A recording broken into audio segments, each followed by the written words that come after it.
인터넷 끝판왕과 함께하는 NBA 위클리 리뷰. 네, 저희 위클리 리뷰가 이제 자리를 좀 잡아가는 모양새입니다. 지난번에 올린 컨텐츠 중에 가장 조회수가 많이 나온 거는 3만이 또 넘는 이현중. 컨텐츠가 있더라고요. 이현중빨이죠. 그래서 준비했습니다. 저희가 그 국내 농구 얘기를 사실 느바비큐에서 뭐 간헐적으로 조금씩 다루지만 이렇게 특집으로 편성한 적은 사실 그 문매를 한번 맞은 그 커리 논쟁, 그 커리 원이 논쟁 뭐 이런 네네. 뭐 약간 재미 요소가 들어간 콘텐츠 말고는 사실 제대로 다뤄본 적이 없는데 이런 어떤 소식들이나 이런 정보들에 대한 갈망이 이런 그 구독자분들에게 있으셨던 것 같아요. 그래서 오늘 그 한국 농구 얘기를 좀 저희가 조회수도 잘 나온 김에 또 최근에 큰 이슈가 또 하나 있어가지고 그 얘기를 좀 해보고 싶은데 저는 이 선수를 그냥 한국 이름으로 좀 부르고 싶어요. 그래서 문세종이라는 선수로 이제 이렇게 잘 알려진 그 선수에 대한 얘기를 좀 하고 싶은데 최근에 무슨 이슈가 나온 건지 석수님이 간략하게 좀 브리핑해 주실 수 있으실까요? 일단 이제 문태종 선수의 아들이죠. 문세종 선수. 영문 이름은 또 제린 스티븐슨이라는 선수인데 이 선수가 이제 태극마크를 달 수도 있다라는 루머가 3일 전 기준으로 이제 보도가 됐는데요. 이 선수가 지금은 이제 한국에 없습니다. 지금은 이제 미국 대학 리그를 뛰고 있고 뭐 성적과 별개로 만약에 귀화만 한다고 하면 지금 국내 팬들이 아주 관심을 가질 만한 상황이라고 볼 수 있죠. 의원님은 좀 어떻게 이 소식에 대해서 어느 정도로 저희가 받아들여야 되는 걸까요? 저는 이건 뭐 거의 반신반의하는데요. 왜냐하면은 그 키아나 스미스라고 삼성생명에서 뛰던 선수가 이 선수도 할머니가 한국인이기 때문에 귀화 자격을 귀화 신청을 해서 자격을 얻으려고 했는데 불발됐어요. 그래서 결국 은퇴를 했는데 그게 협회에서 한 얘기가 쉽지 않다라는 겁니다. 그만큼 쉽지 않고 뭐 이 선수가 국위 선양을 한 뭐 이런 뭐 그런 것도 아니기 때문에 특별 귀화가 상당히 어려운 상황이라고 해서 제가 볼 때는 어렵다고 생각하거든요.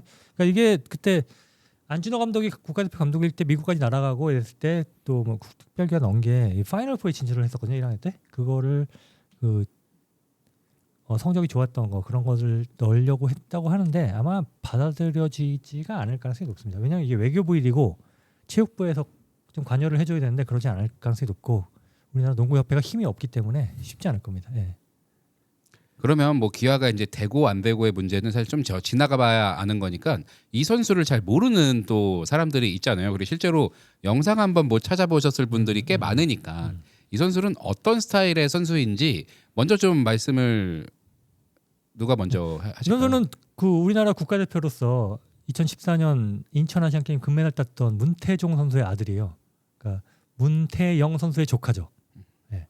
아버지가 리치몬드 대학에서 아주 대단한 선수였고 유럽에서 날렸던 선수고 우리나라 KBL에 왔고 그리고 귀화해서 아시안 게임 금메달까지 땄던 인물이고 그때 태어났어요. 우리나라에서 태어나지 않은 게 좀 아쉬운데 그랬으면 또 아마 귀화 자격이 조금 더 좋았을 겁니다. 그리고 얘가 그러니까 문세종 선수 얘라고 하기 좀 그렇고 세종 선수님. 이 선수를 제가 되게 어릴 때부터 봤거든요. 그냥 고양 오리온스에 문태종 선수가 있을 때부터 다녔는데 농구 정말 잘한다. 둘째가 농구 정말 잘한다는 얘기가 있었어요. 그래서 그 우리 기자들 사이에서는 얘 빨리 17세 전에 한국 이중국적 취득해 줘야 되는 내 나이 된다. 협회 뭐 하냐 막 이런 얘기 많았어요. 근데 협회가 귓등으로 들고 안 한 거죠.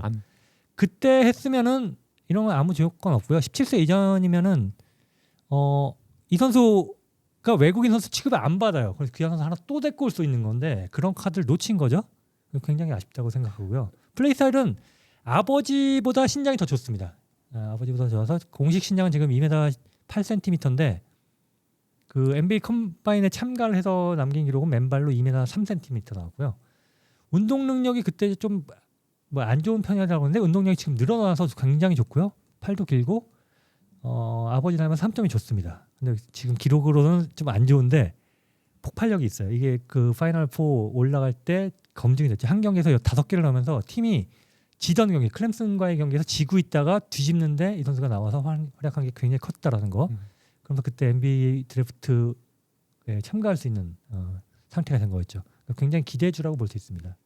그 석주님은 NBA 팬들이 아무래도 저희 채널의 구독자분들은 이제 NBA 팬들이 많으시니까 그냥 NBA 선수랑 대충 비교를 하면 요 정도 선수 같은 플레이 스타일, 뭐 네임 밸류를 말하거나 실력을 말하는 게 아니라 요런 선수랑 좀 약간 스타일이 비슷하다 하면 누가 좀 있을까요? 사실 제가 이 얘기를 위원님이랑 실제로 엘리베이터에서 마주치면서 하면서 올라왔는데 간단하게 스타일을 먼저 언급해드리면 저는 OKC의 에런 위긴스 선수가 좀 떠올랐어요.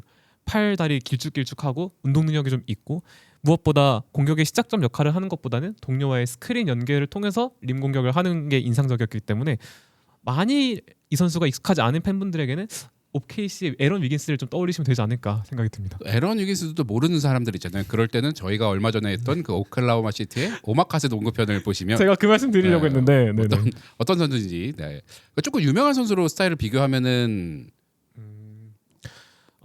사실 지금 대학농구에서 이 선수의 플레이 스타일을 보면 다재다능하긴 한데 모든 걸 다 한다라고까지는 보일 수는 없어요. 다만 그 전술적인 유연성이 좀 뛰어난 선수라서 대략적으로 얘기를 하면 저는 클리블랜드 캐벌리어스의 디안드레 헌터 정도가 떠오르는 것 같아요. 약간 덜 화려한 폴 조지는 어렵나요? 덜 화려. 저는 약간 그런 피닉스 선스 시절의 캐머런 존슨 이런 정도 그런 스타일 정도라고 네네. 보고요. 아직 캐머런 존슨이니까 뉴저지 네츠나 덴버가 아니라 피닉스 있을 때 시절의 스타일 쌩쌩할 때. 수비력 상당히 좋고요. 캐머런 존슨의 후배답게 노스캐롤라이나 대학이고 지금은 3학년이에요. 근데 3학년인데 이 선수가 월반을 해서 나이가 한 살 어립니다. 동년배보다. 그러니까 월반하기 전까지는 그 고등학교가 4학년제거든요. 그 노스캐롤라이나는 3학년 시절에 전미 고교 파워 랭킹 1위였어요. 파워 포드 중에서. 근데 이게 월반하면서 16위까지 떨어졌고 노스캐롤라이나 대학에서 장학금을 제의했는데 왜냐하면 엄마가 노스캐롤라이나 대학의 전설적인 선수예요. 3번의 컨퍼런스 우승을 차지했던 선수였고 노스캐롤라이나로 가는 게 당연하지 않냐 했는데 엘러바마를 선택을 했고 다시 2년을 있다가 엄마의 맞죠. 학교로 돌아왔습니다. 그러면 그 나이가 아직 그렇게 뭐 엄청 많은 네. 뭐 5학년 맞추고 뭐 리그에 들어오는 선수도 있으니까 NBA 진출 가능성이 완전 뭐 막힌 그런 상황은 아닌 거잖아요. 일단은 학교가 강하고요. 근데 지금 팀에서 한 4옵션 정도밖에 안 될 수밖에 없어요. 왜냐하면 지금 이 팀에 엄청난 선수들이 많은 대학이기 때문에 전미 지금 12위예요. 지금 9승 1패를 달리면서 엄청나게 좋은 성적을 거두고 있고 그런 팀에서 기본적으로 수비가 좋고 그리고 코너에서 3점을 던지는 역할 이런 정도 하고 있거든요. 그렇기 때문에 지금 기록으로는 NBA를 가지 못할 것이다 이렇게 생각을 할 수 있지만은 이 선수가 1학년 때 NBA 드래프트를 신청할 수 있었던 이유는 결국 토너먼트에서 엄청난 활약을 했기 때문이거든요. 아직 지금 이런 활약을 하더라도 토너먼트에서 또 만약에 좋은 활약을 하거나 아니면은 ACC 컨퍼런스 같은 경우는 듀크나 이런 데가 붙게 돼요. 거기서 좋은 활약을 하는 게 눈에 든다면은 기록이 나쁘더라도 NBA 드래프트에 충분히 나올 가능성은 있습니다. 하지만 제가 볼 때는 올해 안 나올 가능성이 높고요. 내년이 되면 4학년이 되면 비중이 더 커질 거기 때문에 그 후를 한번 노려보면 저는 2라운드 충분하다라고 생각합니다. 얘기를 들어보니까 저희가 이제 지난 회차에서도 다뤘던 이현중 선수가 이제 가져가야 될 롤과 사실 약간 비슷할 수 있는 맞아요. 비슷할 수 있죠. 선수겠네요. 네. 근데 비슷하지만 신장은 더 좋고 그러니까 파워포드까지도 막아줄 수 있고 운동신경이 조금 더 아무래도 좋을 네, 거고. 그리고 팔도 훨씬 더 길고 운동력도 좋고 그리고 좀 더 명문 대학이라는 거 그런 게 엘라바마를 이미 파이널 4로 이끌었던 선수고 그런 게 더 어필이 될 수 있겠죠. 이 선수가 그러니까 일단 요즘 NBA에서 선호하는 형태의 프레임이에요. 얇고 길쭉길쭉하고 오픈 코트에서 되게 잘 활용될 수 있는 스타일의 몸이기 때문에 아직 저는 다듬어지지 않았다고 생각해요. 그리고 공격을 많이 시도하지도 않았고 이 선수가 엘레바마 대학교에서 야투를 133개만 던졌더라고요. 그러니까 애초에 볼륨을 많이 쌓을 수 있는 형태의 스타일이 아니었고 무엇보다 지금도 스타일을 보면 혼자 독자적으로 뭘 많이 한다기보다 동료와의 연계를 통해서 득점을 많이 창출해내거든요. 근데 이런 것들이 오히려 지금 팀 동구를 되게 중요시하는 요즘 세대 NBA 팀들에게는 확실히 다듬어지기만 하면 메리트가 될 수 있다고 생각합니다.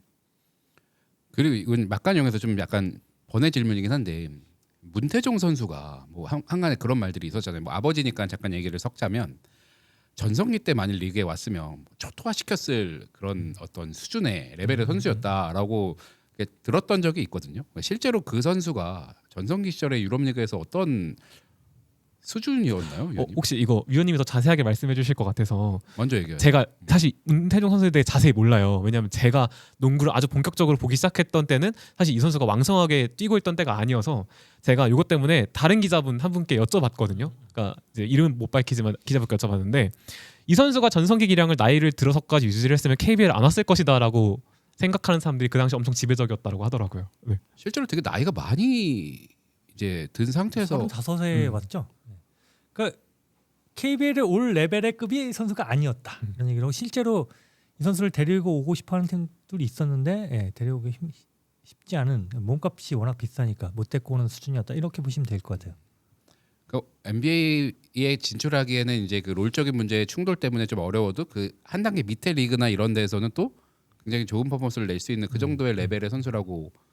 이건 그냥 진짜 이거 자꾸 시청자분들이 뭐 MC 농알못이다 막 이런 얘기를 해가지고 질문이 조심스럽긴 한데 그 피트 마이클이라는 용병이 있었잖아요. 그 선수도 사실 하브리그 폭격자 막 이런 별명이 있었는데 굳이 비교하자면 피트마이클이 훨씬 더 위죠. 아 그래요? 피트마이클은 이미 2라운드 지명자였고 스페인 리그에서 최고의 선수였습니다. 그러니까 그때는 KBL 어떻게 보면 그 자유계약 시제가 처음 열리면서 돈을 막 쓰는 시대였어요. 그래서 가장 유럽에서 제일 잘하는 수준의 급의 선수를 될 것 같아요. 뭐 루로라던가 뭐 피트마이클이라던가 이런 선수는 사실 지금 데리고 올 수 없는 정도의 수준의 선수들이고 그때나 가능했던 거죠.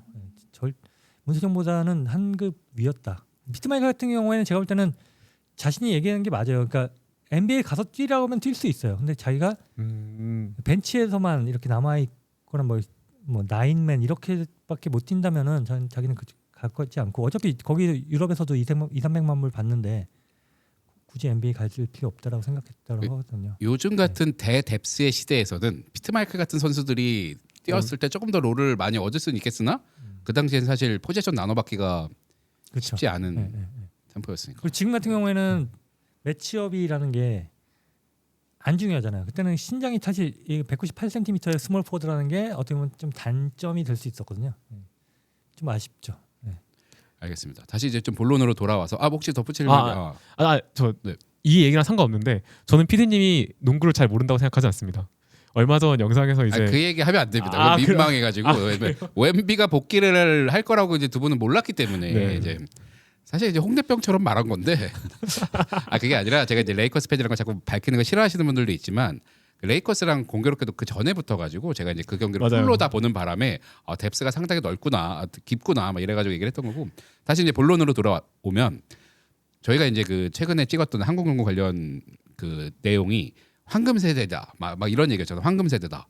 그럼 사실 이 이제 그 문세종 선수가 만약 합류를 하게 되면 지금도 황금 세대 평을 약간 듣고 있는 역대급 대표팀 중 하나인데 이건 뭐 한국 대표팀 역대 최고를 넘어서 정말 국제 대회에서 유의미한 성과를 낼 수 있는 그런 정말 꿈의 어떤 결과까지 낼 정도라고 보세요. 이 선수가 합류를 하게 되면 뭐 큰 도움이 되겠죠. 일단 기본적으로 신장이 좋으니까 그리고 미국에서 빅맨들을 막아봤으니까 우리 지금 사실 빅맨이 문제잖아요. 어떻게 보면은 하윤기 선수나 이원석 선수가 있지만은 외곽도 되고 신장이 더 좋고 뭐 이런 선수가 온다면은 큰 도움이 되겠죠. 뎁스가 더 높아지니까 저는 도움이 될 거라고 보고요.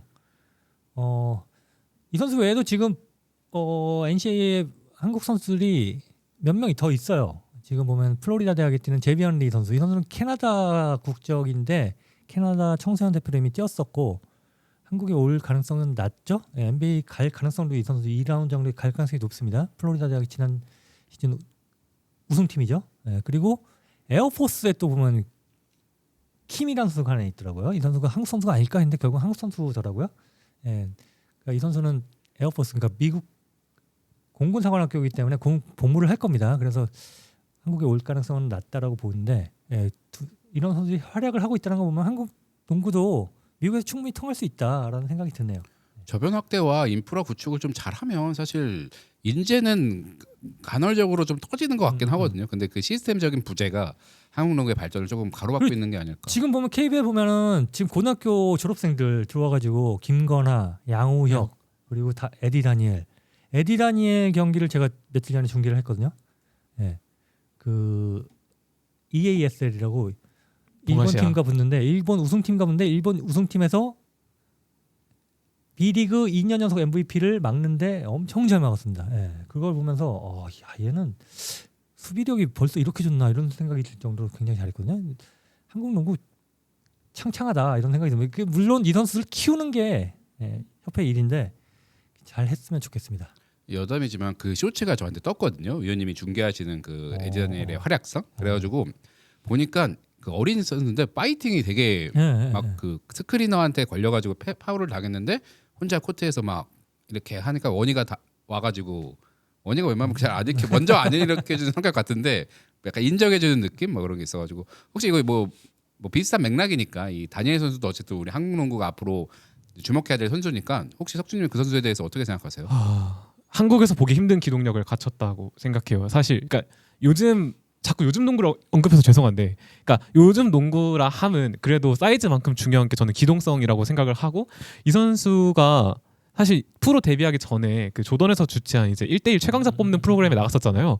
그때도 우승자한테 졌어요. 우승자한테 아깝게 졌어요. 아깝게 졌는데 그것도 왜 졌냐면 중간에 다쳐가지고 다쳤어. 자기 재기량을 발휘 못하고 졌는데, 그때도 막을 때도 보면 프레임이 진짜 2개는 더 두꺼워요. 2배는 더 두꺼운 선수를 상대로도 발로 끝까지 떨어가지고 악착같이 막는 모습이 인상적이었거든요. 근데 그 모습이 개인 단위 팀 수비력이니까, 개인 단위 수비력이니까 그런 것들이 SK에서도 잘 보여주고 있다라고 생각합니다. 네, 뭐 약간 여담으로 좀 돌긴 했지만 그 질문을 드리면 좀 재밌을 것 같아요. 그러니까 이제 문세종 선수가 합류를 한다라고 이제 가정을 하고 뭐 이런 뭐 다니엘 같은 유망주도 있지만 지금 당장 이제 한국 최고의 스쿼드, 최고의 베스트 5를 좀 꼽으면 문세종 선수 포함해가지고 지금 예를 들면 네임밸류만 이렇게 조합하는 게 아니라 이 선수가 2롤을 맡게 된다. 예를 들면 에이스롤을 문세종 선수가 맡게 되면 뭐 그거에 걸맞는 어떤 라인업을 짜거나 아니면 이 선수의 롤을 요렇게 줘서 요런 맥락으로 그 베스트 5 구성하면 효과적일 거다. 약간 요런 식의 어떤 제안을 한번 하면 좀 어떨까요? 일단 지금 대한민국 대표팀이 직전 경기에서 중국을 상대했던 걸 보면 빅을 남겨놓긴 했는데 빅을 빅처럼 쓰는 게 아니라 약간 핸들러와 연계하는 과정에서 많이 참여시키면서 썼거든요. 근데 만약에 제런 스티븐슨이 국가대표에 와서 활약을 하게 되면 저는 이정현 선수가 되게 잘할 것 같아요. 그러니까 현실적으로 만약에 이현중 선수와 제런 스티븐슨 선수가 같이 서게 되면 어쨌든 두 선수 다 빅 윙이지만 이현중 선수는 그래도 핸들러 롤을 더 맡을 수 있는 유형의 선수잖아요. 그렇기 때문에 부담이 이정현 선수가 이제 온코트에서 가지고 있는 부담이 훨씬 더 줄어들 것 같아서 자유도가 많이 부여될 것 같아가지고 오히려 역설적으로 이정현 선수가 훨씬 더 잘하게 되지 않을까라고 생각합니다. 그럼 베스트 5를 그냥 한번 제안을 해보자면 그건 좀 조금 한번 고민해 보셔야 네네. 되니까 텀을 그럼 어떤 식으로 좀 활용을 하면 좋을지. 지금 베스트 5 만약 꼽으라면 내가 만약에 대표팀 감독이다 그러면 저는 1번 허운, 2번 같이 이정현 이렇게 쓸 것 같고요. 3번 이현중. 삼성의 아니 동부의 큰정현을 말하시는 거죠? 예? 동부의 큰정현? 네. 아니요. 소노의 아니요. 소노의 작정현. 더 큰 이정현. 어. 이제 더 컸어. 예. 그리고 이현중. 저는 문세종이 들어오면 문세종 4번, 5번 여준석 쓰고 싶습니다.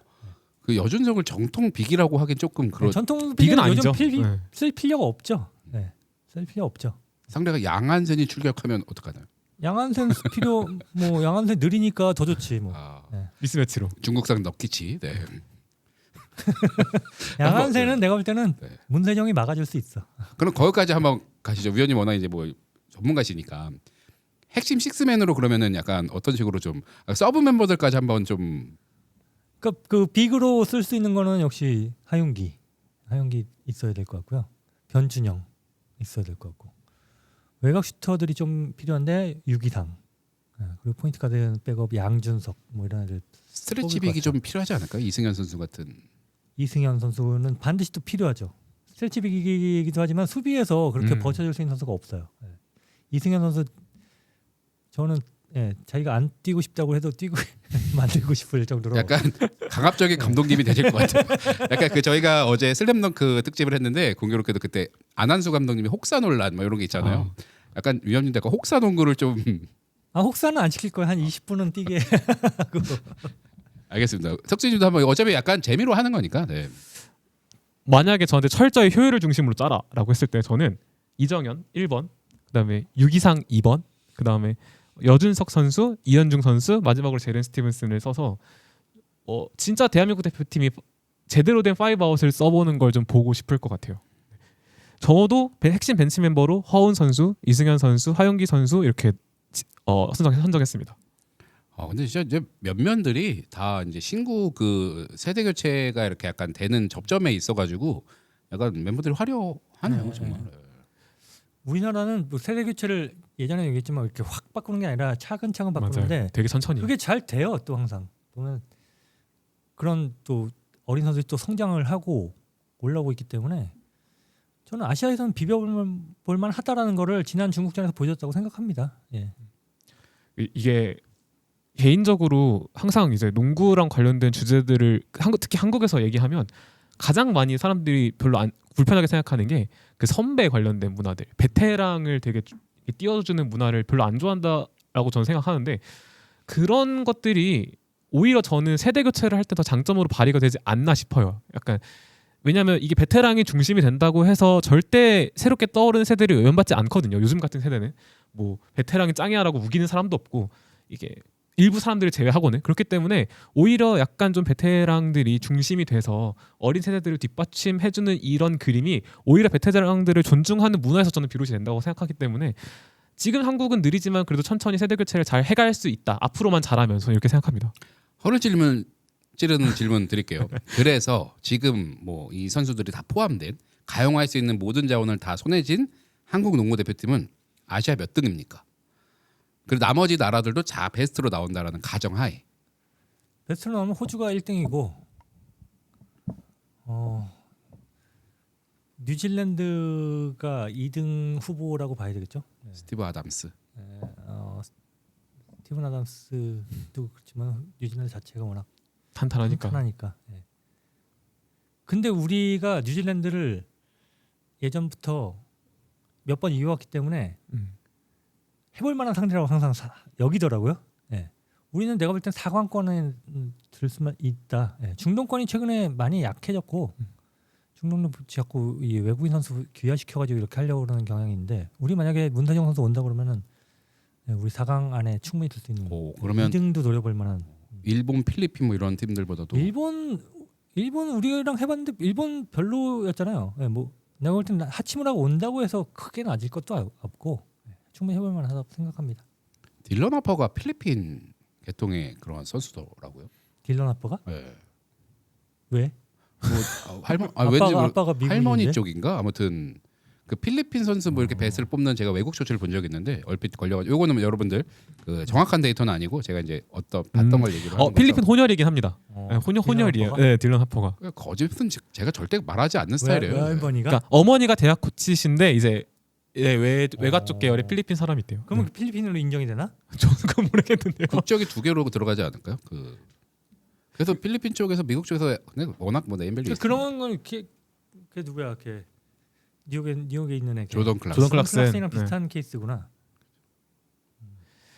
저도 근데 비슷할 것 같아요. 근데 저는 좀 다르게 생각하는 건 일본이 뉴질랜드, 뭐 이렇게 호주 이렇게 좀 탑티어 팀을 다룰 것 같고 한국은 그 세 팀 바로 밑에서 이제 최상위권을 위해 경쟁하는 구도가 충분히 만들어질 수 있다고 생각합니다. 저도 일본을 제끼면 되게 좋겠지만 제가 일본 사는 친구한테 물어봤는데 일본 농구가 개그랑 똑같대요. 일본이 또 개그 문화를 되게 좋아하잖아요. 근데 거기에 개그팀 한 팀을 뽑으려면 진짜 그 한 팀 방송에 출연하려고 몇천 팀이 지원을 해서 심사를 받는다 하더라고요. 근데 일본 농구도 똑같대요. 어디 한 팀에 나갈 자리가 비었다 하면 몇백 개의 고등학교, 중학교들이 다 거기에 몰려가지고 그 자리 하나 대회 나가려고 막 엄청 노력해서 경쟁하고 이런 문화가 있다 하더라고요. 근데 일본은 그런 저변을 되게 잘 만드는 것 같아요. 그러니까 뭐 근데 일본 농구의 가장 큰 문제가 B리그가 지금 외국인 선수 제한이 내년에는 아예 풀린다고 없어요. 하더라고요. 예. 그래서 국내 선수들이 진짜 잘하는 애 아니면은 진짜 잘하는 애도 거의 뭐 많은 슛기회를 받지 못해요. 지금 보면 다른 선수 진짜 국가대표급 애들도 4옵션, 5옵션이에요. 뭐 이런 급이기 때문에 성장을 하기가 쉽지 않아요. 그게 가장 큰 문제고 특히 빅맨들 같은 경우에는 뭐 그쵸, 거의 기회가 거의 없어요. 그러다 보니까 우리나라가 한때 겪었던 그런 우리나라 빅맨들이 2명이었을 때 그런 걸 겪고 있거든요. 별로 저는 뭐 크게 위협스럽다고 생각 안 합니다. 아니 근데 우리나라는 왜 다시 돌아가려고 뭐 약간 없어진 그게 가장 큰 문제죠. 뭔가 그러니까 구단의 자국, 이기주의 이런 거 그걸로 자꾸 의원님 당연히 반대하시겠네요. 2인 출전 저는 2인 출전을 할 거면은 예전처럼 그렇게 신장 제한. 신장 제한을 하거나 아니면 그냥 쿼터 제한을 하던가 이렇게 해서 한국 선수들이 뛸 기회를 어느 정도 보장을 해줘야 된다고 생각합니다. 그럼 또 그 희대의 찰스 로드 선수가 이 구부정에서 진 그 헐렁한 옷 입고 제2의 맞아요, 그 맞아요. 사태가 또 일어나는 거 아닐까요? 네. 그러니까 그 뭐 장신 그룹은 상관없고 단신 그룹 하나 예전에 단신 그룹도 저 괜찮았거든요. 재밌었고 그런 걸 하나 만드는 것도 괜찮고 그 선수들이 2, 3쿼터에만 뭐 이런 식으로 뭐 제한을 걸어주면은 한국 선수가 뛸 수 있는 기회는 충분히 보장되지 않나 싶습니다.